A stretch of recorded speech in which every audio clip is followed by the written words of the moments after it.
Bonjour à tous et bienvenue sur ma chaîne, je suis Azel Fardar. J'ai écrit cette vidéo avec mes amis et aujourd'hui je suis ravie de vous rencontrer pour une nouvelle vidéo passionnante. Dans cette vidéo, nous allons explorer le modèle sciences de l'éducation et je vais partager avec vous l'éducation dans les sociétés traditionnelles. N'hésitez pas à vous abonner à ma chaîne. Vous pouvez aussi laisser un commentaire si vous avez des questions. On passe maintenant à l'introduction. L'éducation dans les sociétés traditionnelles joue un rôle essentiel dans la transmission des savoirs et des valeurs culturelles. Comme le disait Platon, l'éducation est l'ornement de la prospérité et le refuge dans l'adversité. Historiquement, elle se caractérise par des méthodes informelles, souvent orales, où les connaissances sont transmises de génération en génération. Socialement, ces systèmes éducatifs reflètent les structures communautaires et les rôles de genre façonnant l'identité des individus. Cependant, face à la modernité ou évolution sociale, on peut poser une question.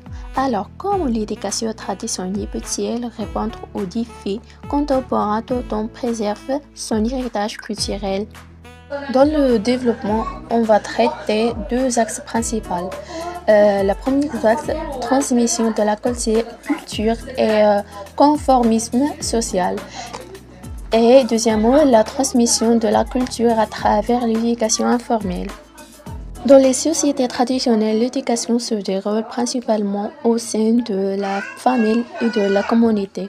Les enfants apprennent par l'observation, l'imitation et l'expérience. Selon le philosophe Jean-Jacques Rousseau, l'éducation est la plus grande richesse. Cette citation souligne l'importance de l'éducation dans la formation de l'individu et dans la transmission des valeurs culturelles. Premièrement, on a le rôle de la famille. La famille est la première agent de socialisation. Les parents transmettent des valeurs et des croyances et des pratiques culturelles à leurs enfants. Par exemple, dans de nombreuses cultures, les histoires et les légendes sont racontées pour transmettre des leçons morales et historiques. Deuxièmement, le rôle de la communauté. En dehors de la famille, la communauté joue un rôle essentiel. Les rituels, les cérémonies, les fêtes sont des occasions où les gens apprennent les normes sociales. Le sociologue Emile Durkheim affirme que la société est une réalité qui se transmet de génération en génération. Cela illustre comment les pratiques culturelles sont perpétuées au fil du temps. Troisièmement, apprentissage par l'observation. L'enfant observe les comportements des adultes et imite leurs actions. Ce processus d'apprentissage est renforcé par des pratiques telles que le mentorat ou un nombre plus âgé guide impliquant de l'apprentissage des compétences traditionnelles. On passe maintenant à l'impact du conformisme social sur la formation de l'individu.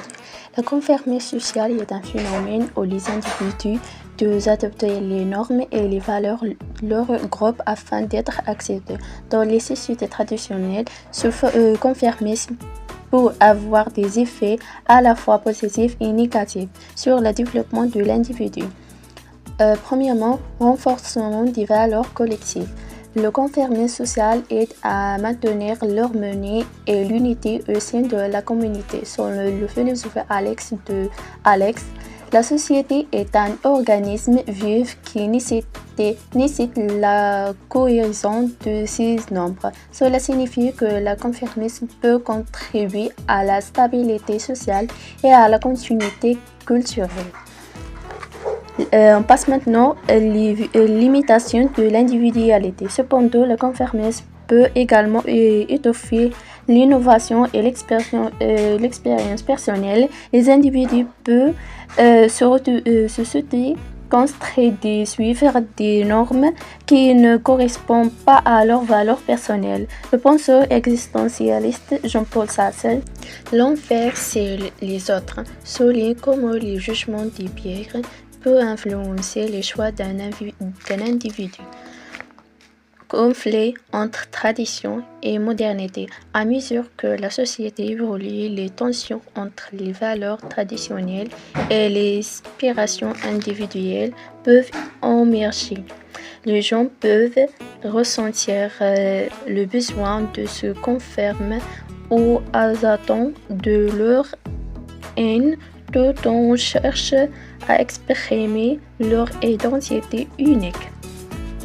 En conclusion, l'éducation traditionnelle peut répondre aux défis contemporains ou préserver son héritage culturel tout en s'adaptant aux nouvelles réalités.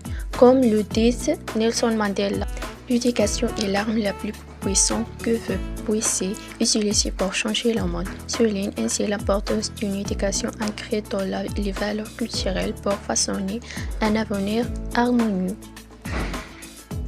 Et finalement, voici quelques références bibliographiques.